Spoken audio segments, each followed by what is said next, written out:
what I see now more than ever is like, and what I love about, I'm 46 now, like living life unapologetically, which I always did, but now with like, Yeah. I don't want to say more sass, but more just like real, raw. I don't have time for like the nonsense. And I still am pretty positive, but like that's turned down a little bit. Not that I'm not positive anymore, but it's not like I'm Susie positivity all the time. Now Yeah. there's a more real bent to life given the, just the things that have happened over the course of the last year. But I'm so happy about it. I've never felt more like in my body ever than I do at 46 years old.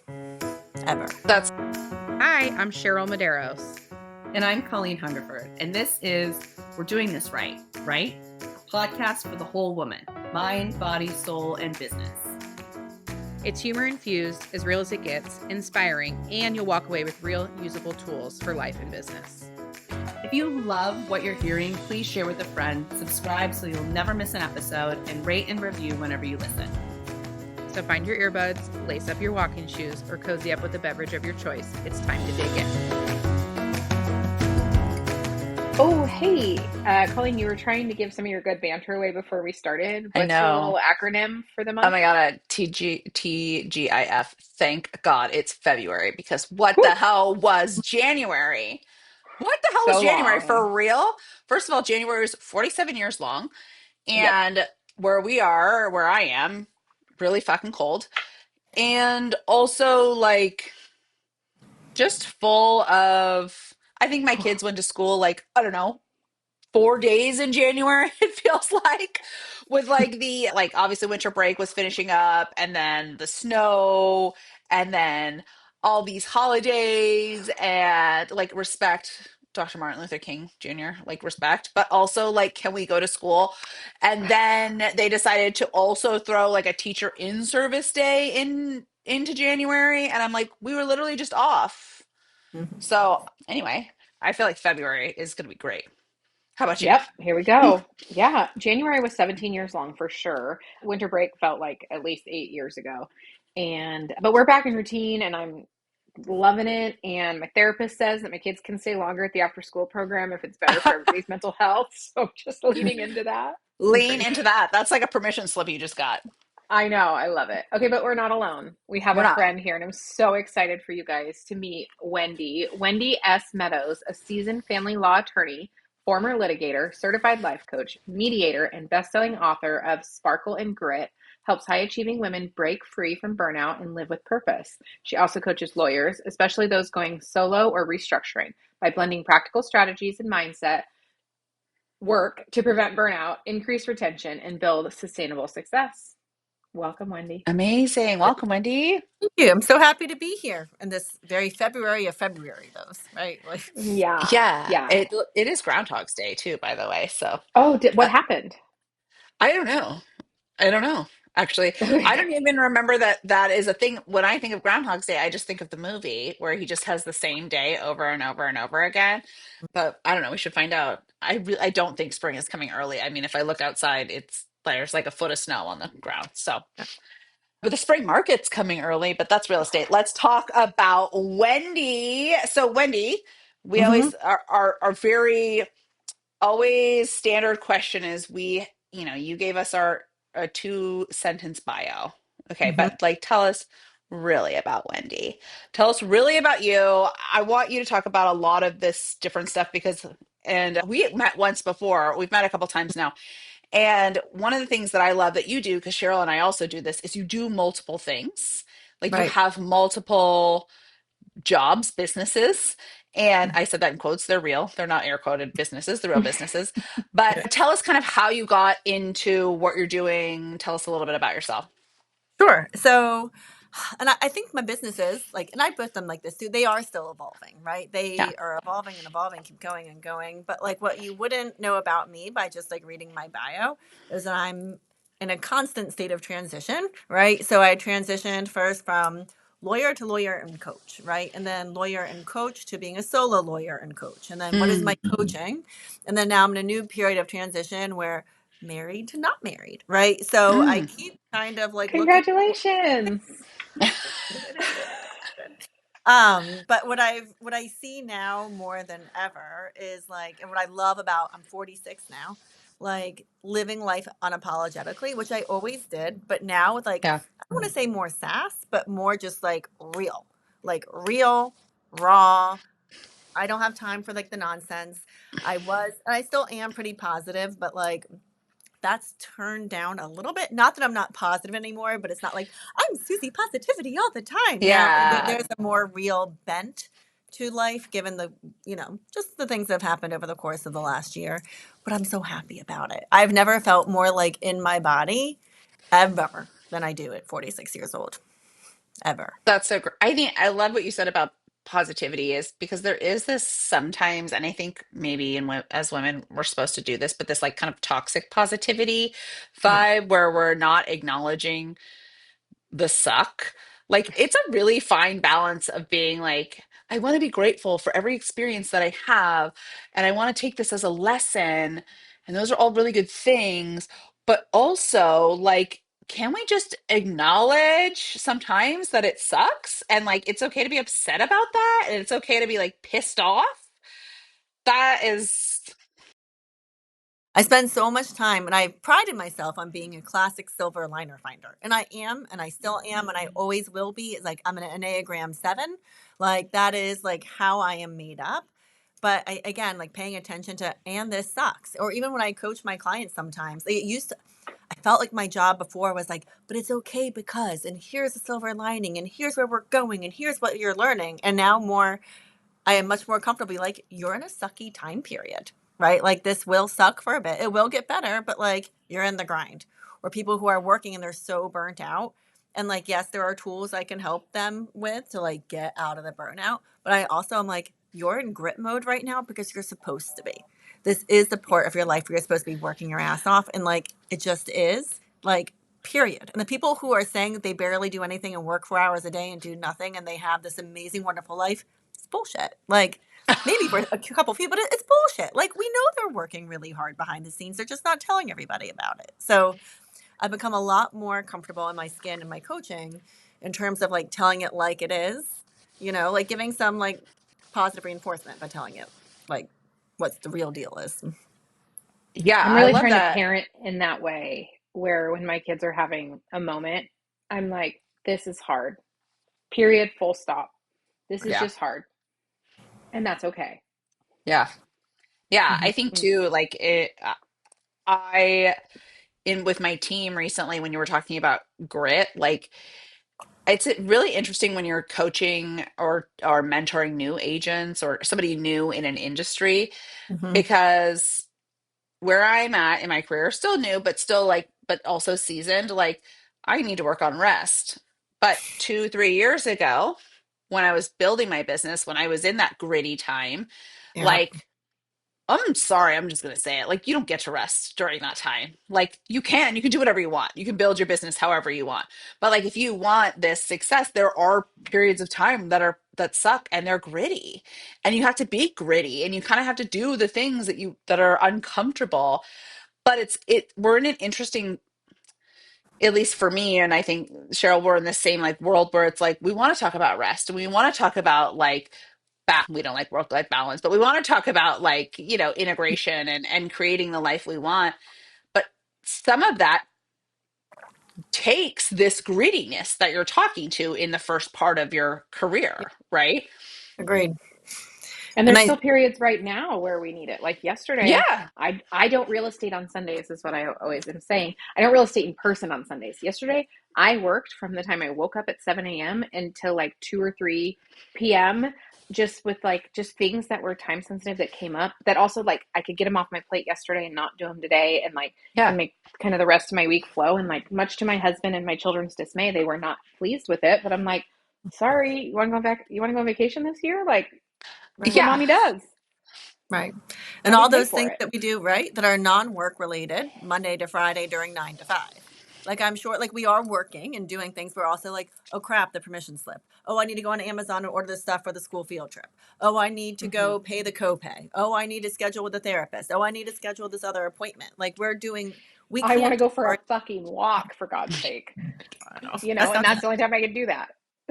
Well, Yeah. in sunny California, you get to do that a little bit easier than Oh would be yeah. right. Yeah, definitely. You know, what's interesting is I do work a lot on the weekends because I'll do like open houses or I'll do, client work or whatever. So I usually book my appointments, like my personal appointments during the week.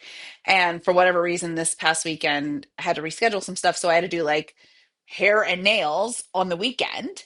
And that for me felt like work. Like that for me was like, this is so odd. Like this is not what I normally do. I didn't get to go to my kids' games. I didn't get to like, do some stuff, but it was just interesting, like thinking about how we all run our lives a little bit differently. And like when you're talking about all the other things that we're doing during the week, that's usually me. Like I'm usually like in the hair salon, taking calls because I'm there for a really long time, like working on my computer and doing stuff. And it's more than just work, right? Like we're doing so I, I think that leads into a really great conversation, and you coached this, but like let's talk about burnout because I can see and have personally experienced burnout a few Mhm. times in my life now, and I'm Mhm. 43. So talk to me about like how do you coach that? Like what are we supposed to do? Like help us. I know. I think the first step with burnout too is like recognizing what it is, right? And Yeah. recognizing because we don't even know what that feeling in our body is until we give it a name and Hmm. realizing, oh, it's not us. Like we're not messing anything up. Because it's women typically start, in their words, spiraling. I'm spiraling. I'm out of Okay. control. I don't even know what to think. I don't know where to go. My brain's not working. I'm not working. And that's like where panic sets in because they make it. And then the bad part is where they start to make it about themselves, like they're not enough, or again, like they screwed something up. So I think number one is like naming it and recognizing it. So I can tell I am burnt out when, and I have figured out my list, when I start dropping things in the kitchen. Like that's like my telltale sign. Like if I'm trying to like grab a knife, like and like cut up an onion, and I'm like dropping stuff left and right. Like the worst is like when you drop the knife on the floor and you jump back, right? So it doesn't like stab you in the foot. But like I'm like, okay, what's going on, Wendy? Like what else is going on here? Because that's when it's like trickling in. Also, when I start like knocking into things, like my hips, like not like my full body knocking into things, but like if I'm like meandering around like a wall or some piece of furniture in my house and my hips are knocking into it again, I'm like, okay, like again, something's off here. And like if I feel the increasing need to like have alcohol as soon as I get home, like if I need to have a glass of wine the minute I get home, I'm like, okay, like what's going on here? Like, why do you feel the need to decompress this quickly when you walk through the door? Right. Or if I'm biting kids' heads off or soon to be ex-husband's like head off like faster than I need to, I'm like, okay, this is internal. This is internal. This is like something that is going on inside of me again. And I'm like, okay, you're burnt out. And then I go through like, what's my workload? Am I having time to walk during the day? Am I having time to rest during the day, etc.? But like number one is like recognizing it and naming it for what it is. Like I'm not screwing For up. me, Burnout. I'd say sign of like burnout for me is like inability to complete very normal tasks. Like I become paralyzed and cannot like pay the bills, open the mail. Like the very simple tasks just feel too big and I can't do them. That's a really telltale sign. And then You're yeah, not my supposed to mood open the probably. mail anymore. Well, I That's don't. Alex's job. I know I don't do it anymore. I handed it off to my husband. And it's so interesting because it's very different. For me, it's almost a physical feeling. Like for me, it is almost like my body feels very tingly. I don't know. It's like a stress feeling. And there is a little bit of like, what do I do next? I have so many things. Like, what is the next thing that I can do? I also start to feel like my body starts to like I don't know, like I get sick or my back will start to hurt or like these physical deteriorations. Like for me, stress and burnout physically manifests in my body or like I get hives when I get really stressed out. So like, but it's interesting how like this is something that you coach to, but like that's gotta be challenging because it manifests in people so differently, right? Like I'm sure there's some similarities, but like at some point, I guess I would want to ask, and maybe there's no answer to that. Like, how do we start to? These are great examples, but like, what do we do once these things start to creep up? Or like, are there little signs before we start dropping the knife, and before we start getting full body Well, we know hives? it. Or We're not dumb. Like yeah, we think we're invincible, right? We all think we're Mhm. invincible and we think we have the energy and stamina we did in our 20s and like we don't. Like Oh it is God, not there. But we still think we're invincible, which is why, like as I always say, burnout is not like figuring it out and then you one and done, you never burn out again. It's like Yeah. noticing it, and like hopefully then your peaks of burnout become less peaky and like less often, right? Whereas probably in our 30s, like when it really starts to like, and once we have kids, it's hammering on us. We're like, we burn out. Now it's more like, okay, blip, okay, blip, right? Like that's where we want to get to, because it's unreasonable to think we're never going to be burnt out again. But what Okay, I that's do, fair. you But know, that's a good, sorry to interrupt you, but I think that that's really important because I think for me, sometimes it's positioned to you as like, well, you have to figure out how to never burn out again, it's not going to right? happen, And that right? also feels kind of stressful because I'm like, oh God, here it comes. It's not supposed to happen again, and here it comes. Because then we feel guilty, right? And then it's like another thing we're Correct. feeling guilty about. And that's what I realized. And I'm going to talk a little bit about morning routine and where it's great. But what I realized I was even doing with my morning routine, right? Like I had a stellar morning routine for close to 10 years. Like I almost Mm, didn't deviate from it, maybe for at least a solid 6. Like this was my morning routine. And then slowly but surely it started fading away, just because like I can look at it now. Life changes, my time changes, like what I want and need to do changes.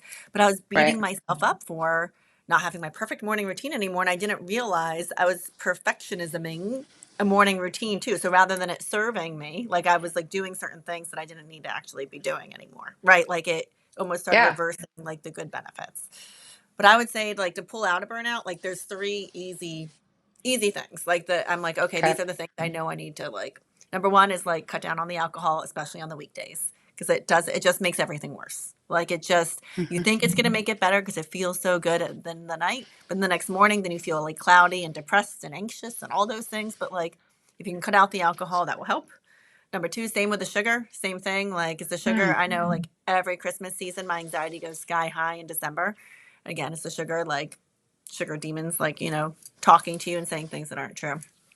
And number three is like working out in some sort of way. It doesn't have to be any specific way, but in a way, especially if you can be like heavy breathing or like some sort of somatic, mm, like so either like running where you're breathing hard, like Orange Theory, breathing hard, Peloton, or like I'm loving hot yoga right now. Like hot yoga I've been doing it mm. for a little bit over a year now, has kept me much more stable. But I'd say those are the 3 things. Those are the 3 things to tackle first to get to a space of, oh, I can breathe again. The feelings of burnout, like that physical sensation in your body starts to melt Yeah. away. And then you can look at your calendar and be like, oh, no wonder, right? And then start to like make some tweaks again, right? Yeah. Do you notice, and maybe you put this into your practice or maybe you don't, like I started tracking my cycle and like my phases a lot, and like I almost use that as not an excuse, but like if I feel fucking nuts, I'll look at my tracker and be like, "Oh, Is it great. day 18? Is yours day 18? That's my day that I'm Luteal excited phase. I am a total mess." Yep. Okay, acknowledge that.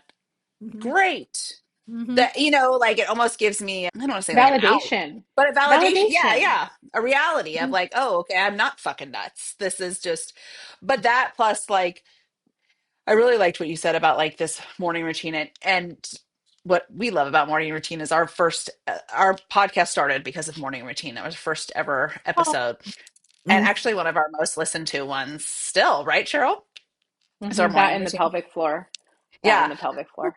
Yeah. Um, That's because I was ranting one day about the fact that like there's this pressure, especially as a business owner or a successful person or an entrepreneur, to have this meticulous morning routine.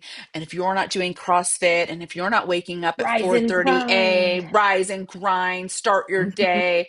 And I'm like, wow, that's really a man thing. And yet mhm. we as women are supposed to, or think, or being told that this is what we're supposed to be doing. And then to your point, like I always felt like I was constantly failing because I wasn't doing this thing, right? Um, so I would love for you to tell us about your morning routine and how that changed. Yeah.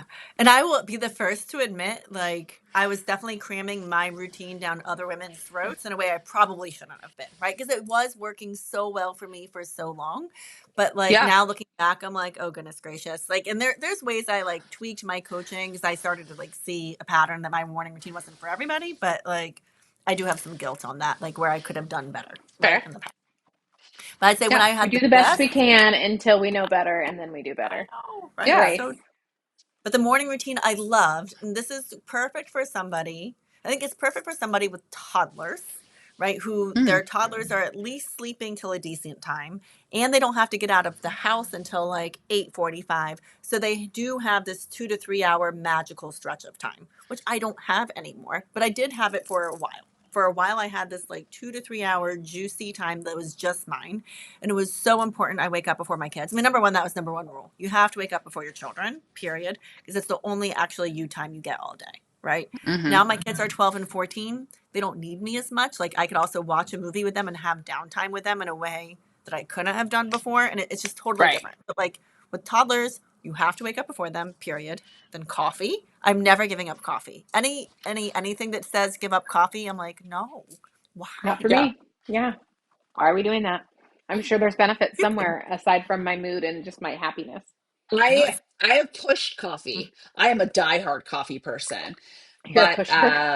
I since my gallbladder removal, I Oh, no longer start with coffee. I start with tea, and then I okay. get my coffee a little bit later in the day because Yeah. you can pry the coffee out of my dead cold hands. yeah. I was gonna Okay. say I heard that wrong. When you said you pushed coffee, I thought you meant you're like a coffee pusher, like you're like pushing I coffee am on also everybody pushing around you. coffee on everybody. And that is actually true.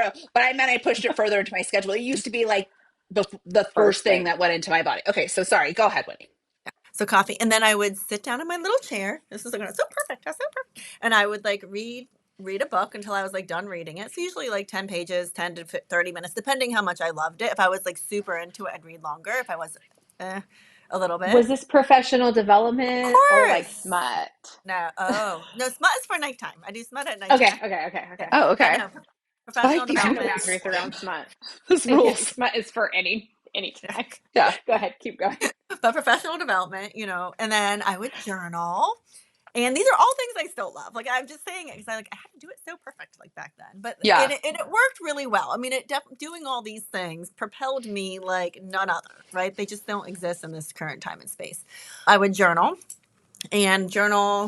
I think I have a copy behind me. And like my way, I did the 5 minute journal for a long time, which I really liked. Then I made my own journal because I liked it so much. And then I'd work out. And then I'd work out like at home primarily because I was a big into Beachbody at the time. And I had Oh, Beachbody, a yeah. Peloton, and I would do one or the other. And then by that time, be showering, getting up the kids, getting out the door, etc. But I had spent in my brain it was an hour, but if I actually look back, I had like a good 2 hours, and I'm a naturally early riser, like to do all of these various things. And I also had Yeah. help.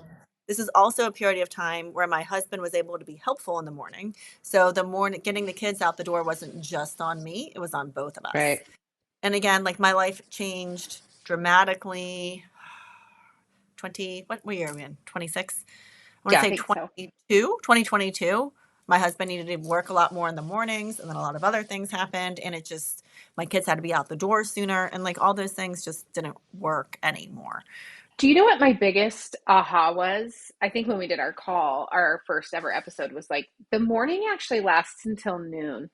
So like these Yes. morning Yes. routines, like they Yes. don't I have remember. to be done before we get our kids out the door. That was like the most eye-opening aha moment I've ever had was like, oh, I can drop my kids off and then get the exercise portion of my morning routine in because I Yes. go for a Yes. walk.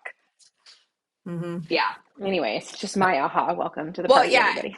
And I think I really like what you're saying, Wendy, is like that worked for you in that season of your life, right? Like Yep. that was, Mhm.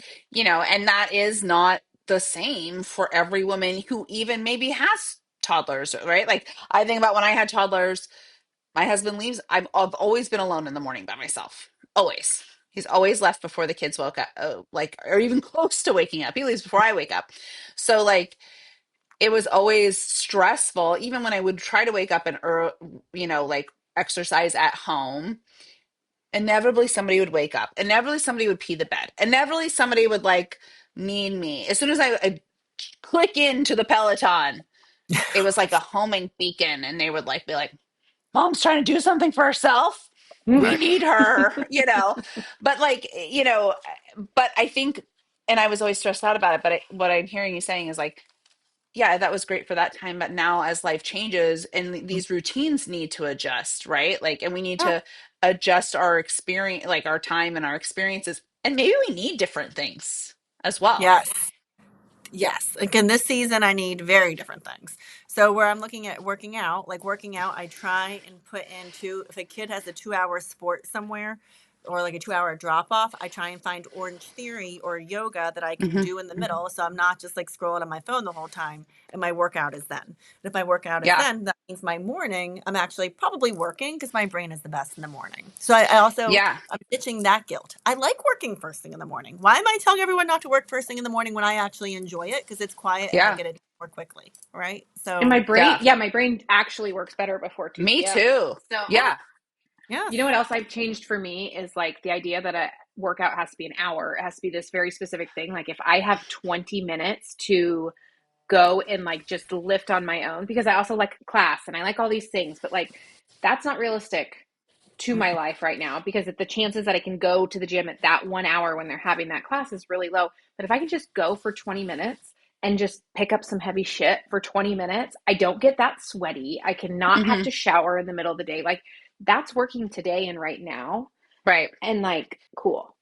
I yep, think the biggest thing that I think, and maybe this comes from Cheryl because we were both athletes growing up, like that you need a workout meant a certain thing, right? Or it was at a certain time, or we wanted it to be with a group, or we wanted it like there are still times where I'm like, okay, I have a short amount of time and I'll be driving to the gym and I'm still talking myself in and out of going to the gym where I'm like, well, all I have time for is a 20-minute walk on the treadmill. And that's really stupid. 20 minutes, that's nothing, right? I should probably just walk outside, but I'm already on my way to the gym and I'm literally having this dumb conversation with myself on the way to the gym. And I'm like, you're in the fucking parking lot. Go walk on the treadmill for 20 minutes and mm-hmm. stop being a ding dong, right? But we've made it so that where like these things don't mean anything if Mm-hmm. they're not X, right? If they're not an hour long, if it's not 45 minutes, like, Right, and I will say, like, some of that comes from the terrible 80s bullshit health culture where, like, if you didn't exercise for 45 minutes, it was worthless. And that's what we were told, to be very honest. If you didn't cardio for 45 minutes, you might as well have done nothing. right. But And they we keep know that's changing. not true now. It's so confusing. I feel like they change what's good for us. Like, still, they keep changing it every year, every two Yeah. years. Like, protein first, 100 grams of protein. No, you don't need that. It was like the keto, and then this, and like this zone 2 cardio for this long, and then no, it's Yes. just Zone cardio. 2 cardio. Now it's Yes. this, and I'm like, I don't freaking know. But I'm like, I'm gonna do workouts where I feel good. That's where I'm Yeah. at now. So like this Yep. weekend was weird, not weird, but it was exactly what you're saying. So I'm at an apartment half the time. So my husband and I are nesting. So our marital home, like the family home, the kids are Okay. always still there for now. I And then love we have a this two idea. bedroom apartment in the city, and it has a really nice gym. So this weekend I'm like, okay, let's go to the gym. And they have like machines. I'm not used to having machines. I always work out at home. So I did random things, but probably for 45 minutes. But I'm like, but was that really a workout? I don't know. I just did 4 sets of 10 and all these things, but was it a workout because I didn't have like a Beachbody trainer telling me it was one? Like, it is a weird Yeah. mind fuck, right? Like, Here's unless my I'm like, okay. biggest AI hack around this. Mm-hmm.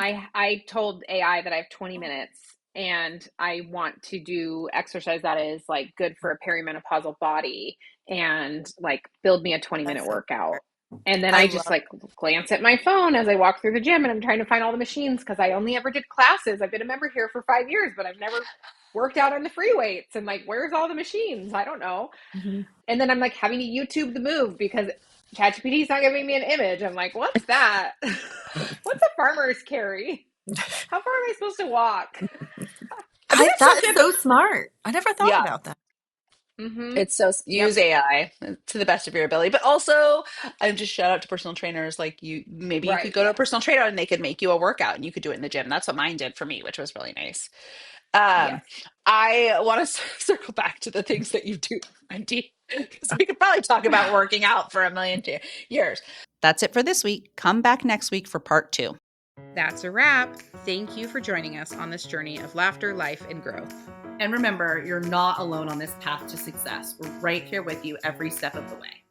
Please remember to hit that subscribe button so you never miss an episode. And if you found value in today's conversation, we'd be thrilled if you would leave us a review on your favorite platform. Your feedback means the world to us. And don't forget to share this podcast with your friends, family, and anyone who could use a good laugh and some practical insight into navigating the challenges and triumphs of our minds, body, soul, and business.